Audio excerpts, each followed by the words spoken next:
Daw na parayaw ito akong lola. Hehe. Hindi, joke lang. Ayan, flex ko lang ang aking lola na glory to God. Sobrang blessed kasi nagkaroon kami ng lola na nakaabot ng 90 years old. O, diba? Blessing talaga yan. Thank you Lord talaga dahil naging lola namin siya. At ito pala, yung part na to ay kakarating ko lang galing Tacloban. Tinawag ko agad si lola. Pinapasok ko sa kwarto. Sabi ko, lola, pasok tayo kasi nga may katanungan ako sa iyo. At ayan naman si lola, G naman siya. Alam mo naman yung lola namin.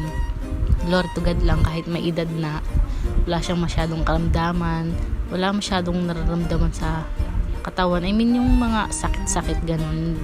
Kaya sobrang blessed talaga na yun. At yan na nga, yung time na yan, in-interview ko si lola, may mga question lang ako, may trivia lang ako about sa kanya.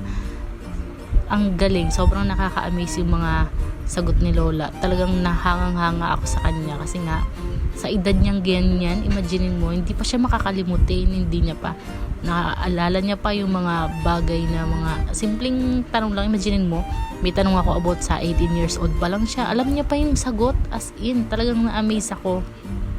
Grabe, ako nga 36 pa lang, ang dami ko nang makalimutin ka.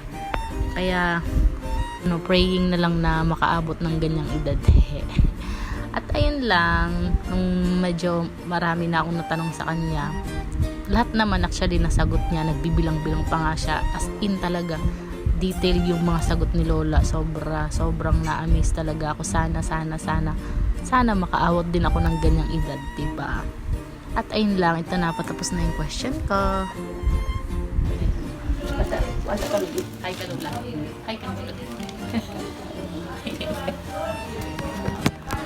Okay, tapos na kami.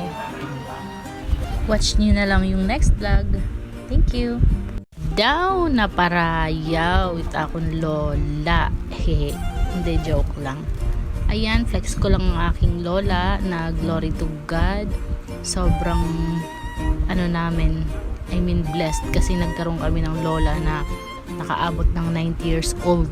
O, diba? Blessing talaga yan. Thank you Lord talaga dahil naging lola namin siya. At ito pala, yung part na to ay kakarating ko lang galing Tacloban.